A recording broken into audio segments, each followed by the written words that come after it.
Hi, my name is Nicky, and welcome to Drinks with Nix. This is a space when I chat to industry specialists and business leaders to discuss topics relevant to the challenges that businesses are facing, strategies, and trends shaping the business world. Today, I'm speaking to Werner Puchert, a CX and Innovation Strategist with over 20 years of experience, transforming customer insights into a strategic solution. Today, we're going to be talking about customer experience, customer journey mapping, and look at how businesses can align their teams to create a customer-centric environment. So grab your favorite drink, settle in, and let's get started. So today I have the pleasure of chatting to Werner Puchert, a CX strategist and innovation specialist who has over 20 years of experience. Werner, thank you so much for joining me today. I'm really excited to be chatting to you, especially we've known each other for many years, and it's just great to have you on. Totally. Thanks for having me, Nicky. It's really good to connect with you on this topic. As you mentioned, we spent a substantial part of our careers together, right? And the only thing is I got grayer and you kind of stayed the same, so... It's called hair dye. No comment. Officially, you are my first guest. So because Drinks with Nix is brand new, this is the pilot episode. So really, I'm honored. Wow. We see how this goes and just wax lyrical about. Listen, like many things, like we're going to talk about CX today a little bit, but we all have to start somewhere. And, like you'll see over time, it's going to grow. It's just keep on going, I guess. That's a big thing. So, yeah, thanks for having me. So, Werner, before we get started, I have to ask you, what are you drinking today? Going with coffee. I'm going with coffee, but it's also from a very, very special mug. This comes from Milwaukee, USA, from the Harley Davidson Mecca over there. So I love drinking. I actually have another cup that I also use as my Batman cup, but that's in Poland. But this is my favorite cup, and I drink out of this cup as much as I can. Also protect it from my 8-year-old son. He can't reach it. So what are you having? Today, I'm actually on a kombucha vibe at the moment. That's very Cape Townian of you. It is, hey. But it is fizzy, gutsy, and tangy. I'm going with just like me. But it does have some caffeine in it, so hopefully it'll get me going through the conversation. Excellent. I should try one of those bad boys when I'm back in Cape Town again. Yeah, it is a local brand, which is quite cool. Lacquer. Local is absolutely lacquer. Werner, if you can give us a bio about yourself so everybody knows who you are and what you do. That can take a while, right? And also, like I'm a consultant, so I might kind of embellish a couple of things. But at the base, I would say that I come from where we met marketing, so we both worked in advertising, and I believe that gave me a good understanding around creativity and brand. And since then, I kind of dropped into the world of user experience design, and that was a very intentional move on my part because I was a developer at some point, and I can't be a developer forever. I need to start wearing shoes.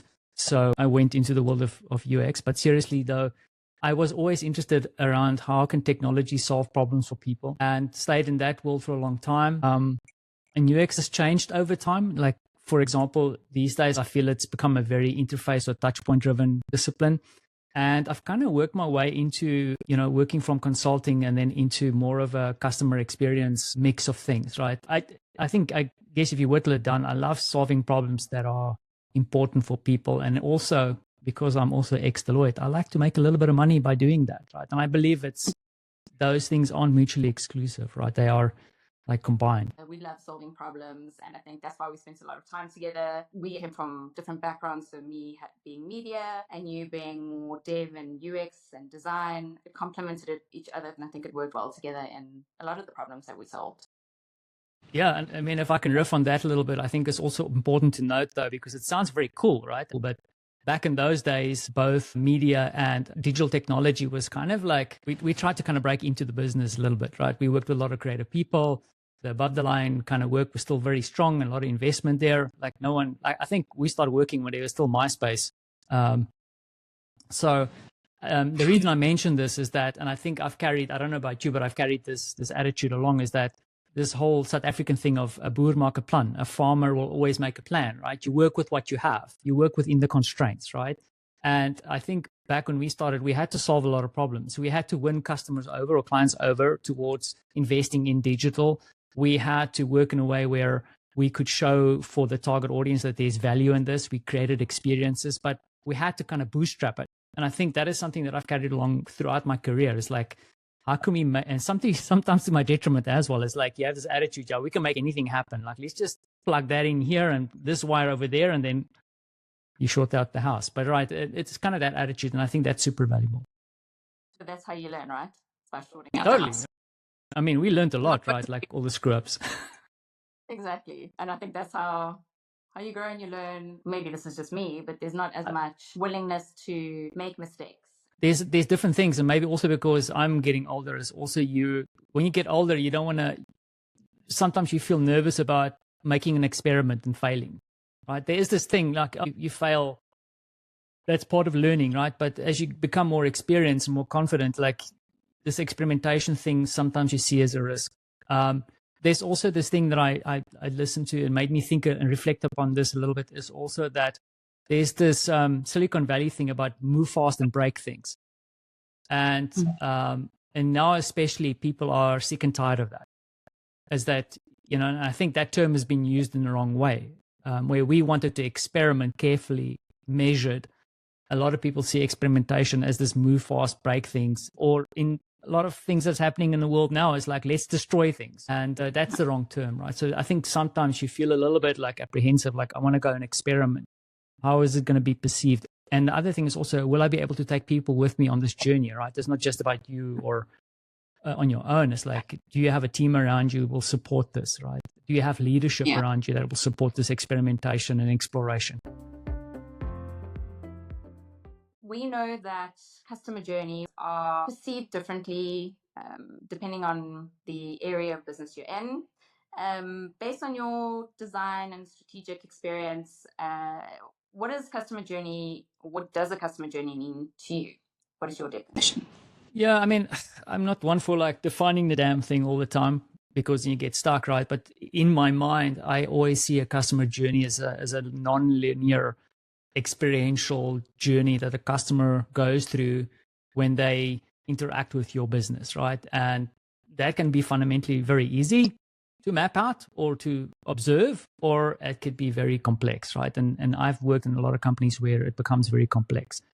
Another thing that you've mentioned is also that inside companies, there are different perspectives on or terminologies around journeys, right? So when I talk about journeys, I usually look at it from outside in perspective. So I stand next to the customer and try and figure out how are they experiencing the interaction with the business, right? And then also, of course, you have to keep in mind, and this is a big trap, is that people think that when they look at this journey as like the customer is just focused on this business, right? It's not true. It's in the environment. There's screaming kids. There's problems and political things going on, and so it's very interesting. I love that part. But then you also have to have empathy and understanding, because there's also colleagues and people inside the business that look at the journey from an inside out perspective, right? So you have this experience that you want to deliver to a customer, and then how do I map all these systems together? What happens in the back office, and all these kind of interesting things. There's also sometimes people look at a journey as a flow, right? How do they move through an app or a process? So it's always good to kind of align people around what is the understanding. I had to kind of learn that early on in my career, and I see every time I work with a new client or in a new company that you have to reestablish that understanding of what are you trying to talk about here when it comes to customer journeys. I think you touched on a few important points. I like the way that you said you take like an outside-in approach. In my experience, it's been very much once they're interacting with the brand, what does that customer journey look like? Like you said, not so much a external view of there's so much going on around them. What does that look like before they even acknowledge your brand or start engaging on whichever channel it may be? So I think that's a really important way to look at customer journey mapping. And I guess let's not talk about mapping, because mapping is also quite I feel like it's constraining definition or term, because you visually think of this map, right? But it's actually, like you said, it's not linear. It is complex, and it is hard to put it down on paper. Obviously, we do have to in certain scenarios. For me, it is so much more, but it is quite difficult actually. How do you take that holistic thinking and put it on a piece of paper? Yeah, What are your thoughts? That's a thing, right? I mean, I also want to proceed carefully because that's a whole discipline, right? There's whole people like service designers out there that are doing some really great work, and of course you can go out and map this, and you should, right? But I think what you're alluding to is that it's not just about a deliverable or kind of something that you stick on the wall and kind of pray to in the mornings, right? There needs to be some intention, and something that I've been really curious about, especially the last couple of years, is like that intention. And I recently kind of started speaking to a lot of my colleagues around like thinking about my background or our shared background in marketing and branding, and then also service experiences. Because what I've seen is kind of what happened in the digital and kind of the advertising world is not everybody, but there's kind of a automation happening, and I feel like the same is starting to happen in customer experience where you want to automate everything, chat bots, and like I don't want to tell you how many like ads I'm getting and people reaching out to me who wants to sell me like LLMs and chat bots and to solve all my customer experience problems. However, when it comes to the mapping of and understanding customer experience, I also feel like there's an intention. You just said it, right? People have an experience or a perception or at least some expectations of a brand. And when they start interacting with the organization, that's when it becomes reality. And I feel that is the important part that's missing. It's like, what is your intention around what people need to experience? Of course, you need to take in account what the brand stands for and what is the kind of like essence of that. But how do you bring it to life within your customer experience? And I think that is really interesting. And that is a step that I think you need to take. I'm very careful to say before, because in big organizations, you can't really stop everything and start linear, right? But you need to start thinking about what it is that you want to like customers think and feel when they go through interacting with your business. And I feel like that's a missing part. Absolutely. Yeah, I think my experience is more once they're in there, and what does that look like when they're hitting platforms, brick and mortar stores, and kind of all the tangible stuff rather than, what are they feeling through the journey. What I also feel is like when customer journey mapping first came out, it was this whole like, it was linear, and what emotions are they having, at each of these points. But there are so many points, so many aspects of the brand. So I think that's really important. And that is also interesting, right? Because if you talk about that, and I want to be very clear, my team, we still use it, right? But the thing is, the emotion that you're talking about there is usually the emotion or the frustration that customer feels within that touch point, in that little piece, right? So it's like, okay, the app is not working. I'm really frustrated. Then you go in and say, okay, cool, this is a low point. How can we make that now a high point, right? It's kind of a classic thing. I don't know if you've heard it in your experiences, is that, we need to fix the basics. Yeah. And usually what happens, and that's important, right? Like you have to be able to, but I can't, like, I'm going to be clear with you. Like I effing hate it when people tell me that, like, for me, that's a stable stake. Like you have to go fix the basics, right? But the thing is, like, just honing in and fixing the basics is never going to differentiate you. It's never going to wow a customer. And the thing is, that's not always scalable. You can't wow on every touch point, but you need to start thinking about how do you differentiate yourself or at least make customers feel something throughout the journey. And that's not specifically just fixing one little point and saying, okay, cool, now my chatbot can do X, Y, or Z, right? You need to think about, like a little bit in a broader sense. I feel that no one kind of department owns customer experience. Yes, you have your customer experience specialists, but I feel like everybody's involved in the process because customers are experiencing web, app, store, whatever your business setup is. And I feel like the teams need to come together to see what does that look like holistically. What are your thoughts on that? Yeah, I thought I was going to disagree with you, but I do agree. It's not one simple, person's job, right? There's fundamentally, if you look at organizations, and I know you've also worked in banking, like there's a lot of people who are tasked with CX as a role, right? And I was quite surprised because when I jumped into the CX space myself, like I found a lot of the people who were sitting in the cubicles around me were kind of focusing on really fixing what's happening in the call centers, like really like the true engine room.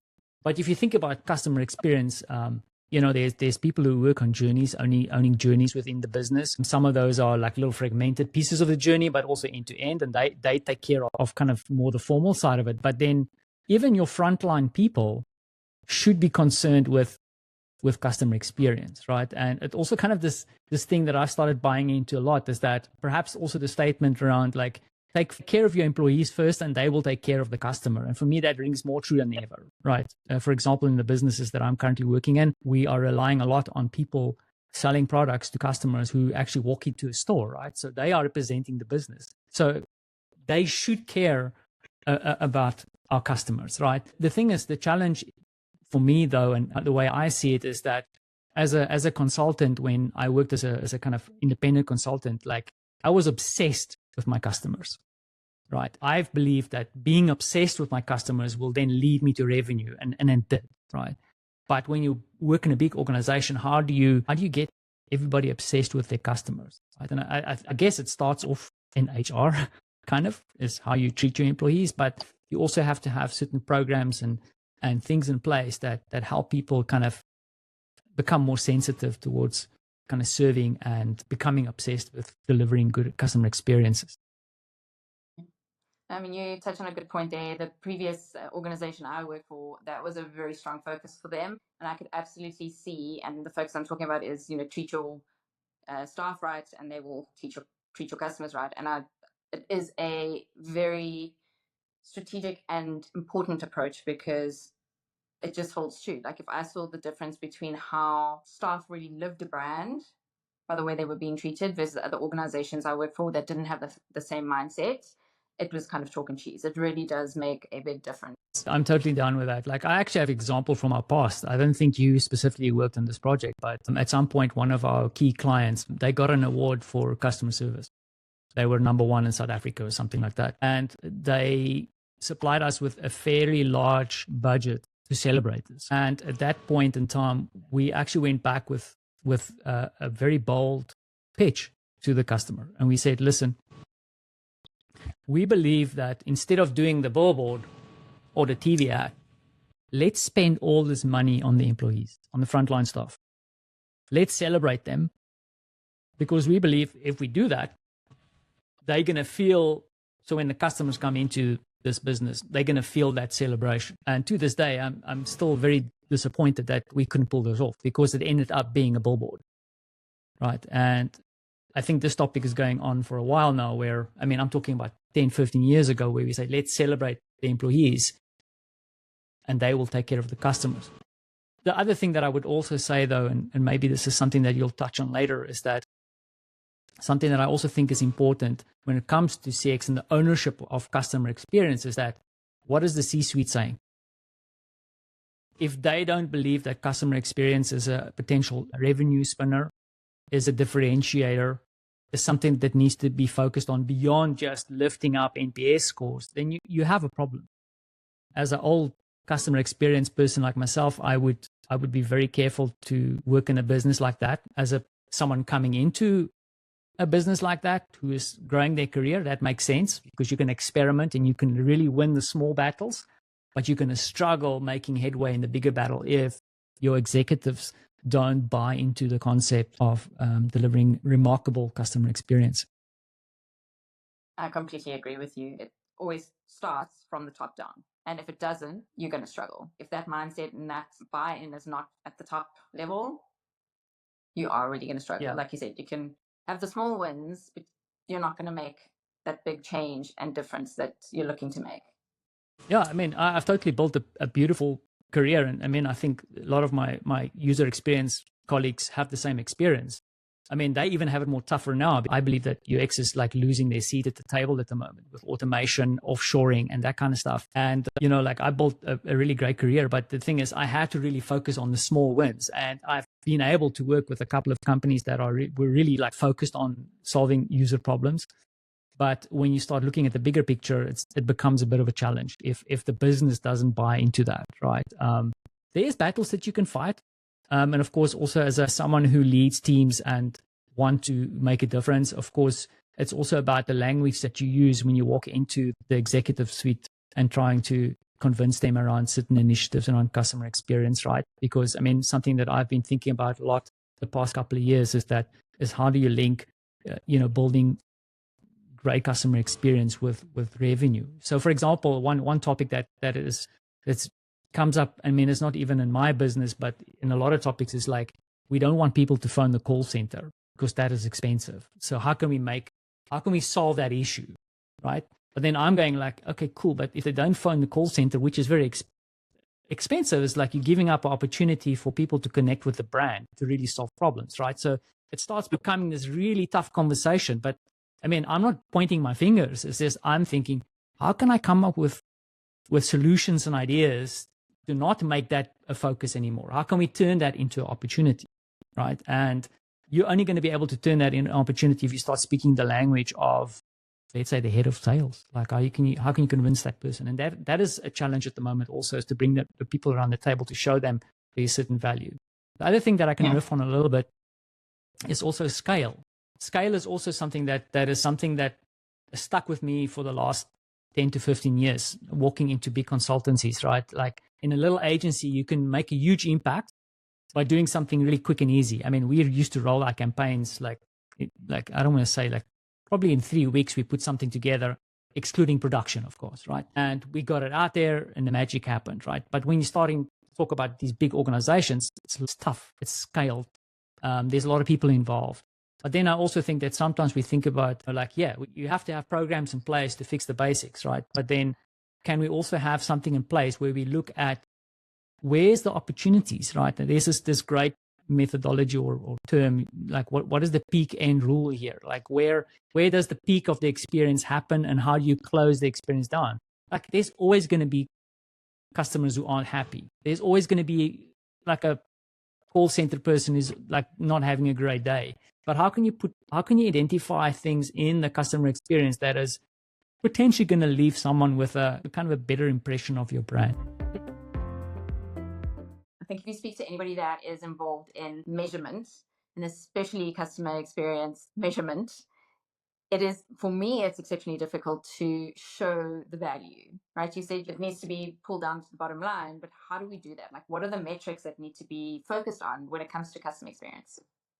I mean, totally. We have the usual suspects, right? That we have NPS, CSAT, you name it, it's there. Like the mix is there, and I don't have any like issue with any of those, right? I just tend to want to get to the qualitative, like how can we bring customers in? How can we like really get the voice of the customer? The thing that I would say though is, and this is something that I find very interesting, and there's like two angles to it, right? So I kind of riffed a little bit earlier about like call center deflection, right? So while I have my certain feelings around that, I mean, that is a bottom line thing, right? So the more issues we have, the heavier load we get in the call center, like how can we bring those calls down? So there's other levers that you can look at, right? So, and also when you go across to sales, like, if you think about, I don't know if it's true for every business, I think it's relatively true for everybody, is that when you've sold something, that's very important. That's a moment of truth, right? And you have to rely on certain levers there that you can measure. But then also like one that I think is super important for a couple of companies that I've worked on is onboarding, like as activation, right? Because it costs you X amount of money to get the customer to a point. Can we onboard them? What does that experience look like? Are people going through it in a good way? So things that we're kind of looking at is like, what does the bad sales look like? Why is that happening?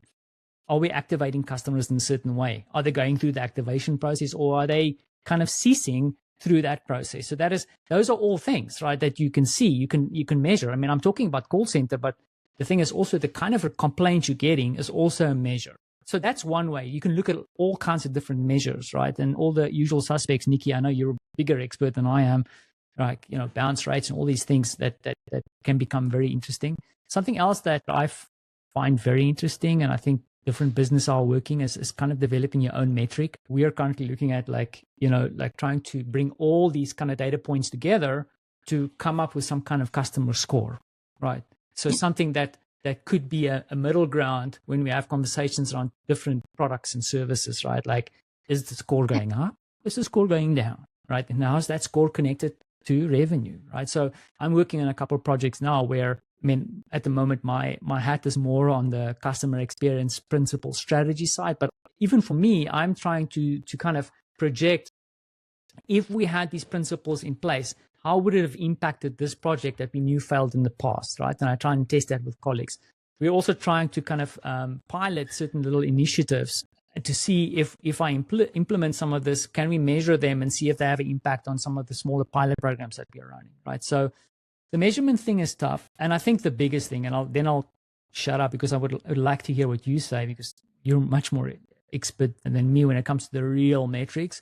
But I've had this experience, and I know of colleagues who've spoken about this from a CX perspective, where you walk in and say, okay, cool, the NPS is X, and then the CEO goes, so what?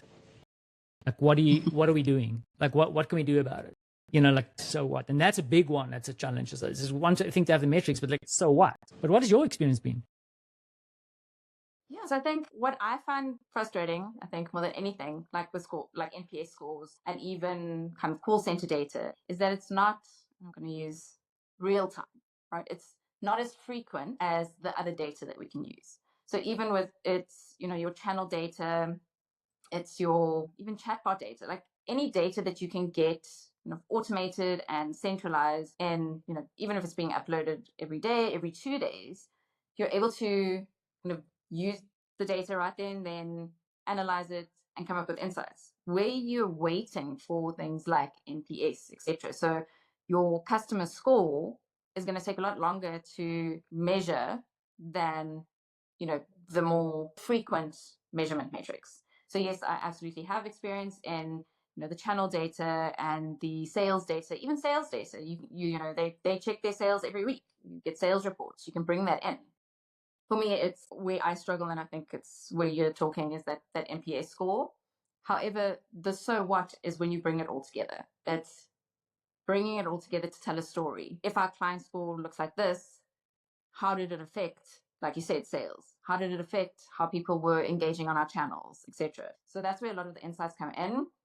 But frequency of data, it's not matching. So it's really difficult to give those insights in relatively real time or in short periods of time. Yeah, I mean it's totally true, right? I've seen it recently with some of our people in the front line.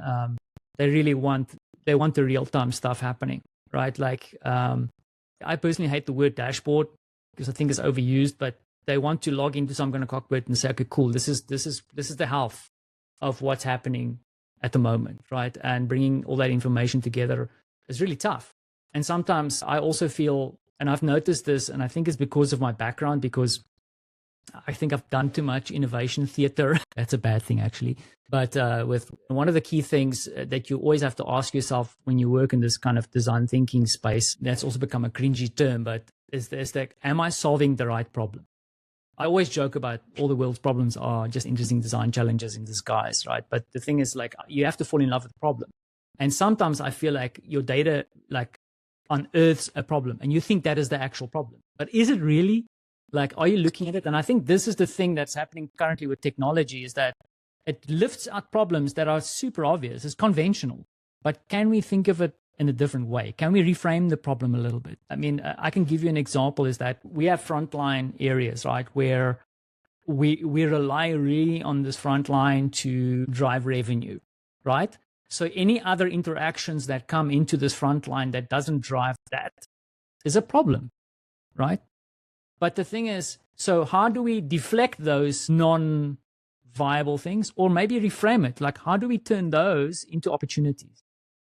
And I feel like sometimes we're not really thinking that through, right? How can a problem become an opportunity? And this is probably not entirely where you wanted to go with this, but I wanted to make sure that we also, that's one of the challenges I feel with data, is that it shows you certain issues, but are we really understanding the problem? And also, is that problem inspiring kind of a little bit of different thinking?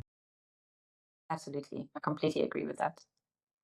It's asking the right questions. It's not just taking what it's showing you at face value and trying to solve that. It's, like you said, how can we reframe it? Or is this really the actual problem? So it's a great point, because but again, it's having that person to challenge the thinking is the one area. And then for the rest of the business to buy into your thinking. Totally. And this is where collaboration comes in and how you set up your teams. And the other thing is like, does the people internally give a stuff about this issue, right? Like, and this is why I go back to what we discussed too, is that you need for everybody to care about the customer. We all need to have some stake in it. So Werner, if companies want to kind of rethink their journey mapping or want to rethink their approach to customer experience, what advice would you give them? Okay, so I mean, I want to be careful. Like, I don't want anybody to rethink their journey mapping or not do it. Like, do it, please. Like, I mean, I think there's a lot of organizations that don't do it. Please do it. I mean, I can only tell you what has been top of mind for me, right? And I think and I've been kind of indoctrinated a little bit the last couple of years around this. Is like, and it kind of comes back to our background. I mean, if I can take a story that's kind of similar, is that when we were working together, we worked in an environment, and it's probably still true for South Africa, is where it's mobile first. Right. And the thing is, I remember us sitting in boardrooms and a lot of our former colleagues, dear loved ones, were pitching, we should do an app. We should do an app. And the thing is, like, there's a lot of chat bots and all kinds of things flying around now at the moment. And I would say the same question back then is true now, is like, what is the strategy? I swore, because I really think it's important. What is your customer experience strategy? The way that I'm currently doing that, or we are thinking about it, is that we went to customers, we spoke to them, we analyzed how they perceived us. How does it align with our brand? Do we want to be perceived that way? How can we leverage some of the things that they think we're good at and where we need to fix? And those are fundamental CX principles that we define. And I think that is a great starting point, right? Yes, you still have to go map. You still have to go fix those obvious problems. You still need to fix the basics, but now you have a lens that you can look through and say, okay, cool, what is important? Also empowering people to make decisions, right? Because the thing is, like, some of these things take time, and sometimes you need to move fast. Not break things, you need to move fast. You need to be confident in decisions. Are you going to screw up? Yes. But at least if you have certain guidelines in place, you can make decisions and you can start designing. And that's, for me, that's a great starting point. The other thing that I've been thinking about a lot, right? And don't judge me for this. And I've been spoiled with this for a long time, because I took it for granted, is customer segmentation. Like, who are we designing for? You're not designing for everybody. You can't be everything to everybody, right? It's not something that we really covered here, and I'm talking like beyond the persona and the silly things that you stick on the wall. It's like really understanding, where is your core market? Who are the people you want to serve? Because like when you start thinking around customer experience, let's say if you take a term like simplicity, which happens to be one of the focus areas that we are trying to button down in our business, is that, what does it mean to someone who's 80? I mean, I'm just using age now, but what does it mean to someone who's technology savvy, who's not, right? Like, what kind of archetypes or things are you looking at? So that is something else that I think is super important, is really understanding the customer. And then also, like, what is the principles that how do you bring your brand to life in the experiences that you create? I agree with you on a lot of those points. A big one, like you said, you go out, you do research, and I think, like you were saying, people are like, let's build apps. But what is the maturity of your clients? Like, do they even know how to use an app? Will they use an app? And that all comes down to, like you said, knowing your customer. That is like the fundamental of, even if it's on the ground, asking questions, because that's generally where you get most of your valuable information, because people don't like filling out surveys. And I'm one of those people. I know it's terrible, but like, I don't have time. I have kids. I have a job. Like, fill out your survey. I'll tell you, I mean, there's a lot of angles here, right? Like, I can riff a little bit about that, right? Is that number one? So I want to talk about actual customers, and I want to talk about technology. So one thing that I'm really worried about, but also excited about, is artificial intelligence, right? The one thing that I'm worried about is that it's so good, it can replace a lot of people. Where I would rather say, okay, cool, it can replace some of the conventional things. Now it gives us time to really think. So we can actually really for real scale. So in one way, I'm just worried that, we're going to replace some of the stuff that we don't want to do with some robot, right? Like, I hope that's not going to happen. The other thing is also, the last 2 years, I had real privilege to both establish and work on what we call the Customer Co-Creation Forum, right? It was a really small initiative. And what we did is we focused mainly back then on more of the digital initiatives we had. But like, let's say once a month, we brought in 10 to 12 customers that we handpicked, We built a pool and we brought them in, and we built these guys where we said, you know what, we're going to design stuff with customers. But that wasn't actually the intention at all. Like, we didn't execute any of the ideas. The main idea was to bring our product owners and the customers together in a room to think through some ideas. And to this day, I still have people that I work with that say, I remember this one lady once said to me this and this and this. And we managed to close the gap between the customer and the people in the business. I mean, it was a small initiative. It wasn't super expensive, but it was super rewarding. Like introducing customers in, getting people who don't normally, like they will watch a presentation when we present to them what the survey output is, but to actually bring people in to meet customers and hear what customers are saying. And it was very small. So I think that still needs to happen, no matter how many robots we have. Like, let's get out and observe. Like, that's the best. Like, I love going to our stores when I get to go out they let me out the door sometimes, and I can go to stores and observe and connect with customers. I love it. I love seeing how our frontline people interact with customers and some of the challenges. I mean, that's the beauty, not the map on the wall. Yeah, I agree with you. That sounds like an amazing initiative. And I think sometimes just those small things, those small little projects, you actually come out with more versus doing these big scaled research projects. You talk about going into store. I remember you and I went into one of our clients' stores. They sell some fast food, if you remember back in the day. Yeah, totally. Yeah. We used to have some fun times going into the store, seeing how things were made, just really experiencing the brand, because I think this is really important. Is if you're a consultant or if you're a employee, it's so important that you actually go and experience the product or the service because how are you putting yourself in the customer's shoes? How are you solving for problems if you yourself have not experienced them, have not been through? I mean, like, I've worked for many financial institutions and I would apply for products, much to the sales person's detriment of not getting the sale. I felt really bad. We were like, oh, sorry, this is a test. But it's important to understand, like, how long do things take? How motivated are the staff? All of those things. It's so important to actually experience it yourself. That, for me, is really important when you're working on a brand. Yeah, you have to go do that. I totally agree with you. Tell me, what fills your cup? What fills my cup? What gets you? Yeah. What really gets me going is new talent coming into the market. I love working with teams, and especially people coming into the business. I've worked with some awesome people the last couple of years where I've seen growth, and I don't think necessarily I've influenced that growth, but just being a part of this journey. I'm also very excited about what's happening in technology at the moment. It's been a while. Like, I have to be honest, like, when we started working in marketing, digital marketing, I was super excited about that. Like user experience that exists, I thought was like really the cusp.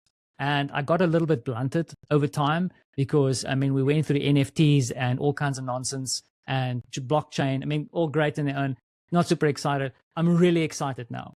Like, I'm thinking there's some great things that could happen.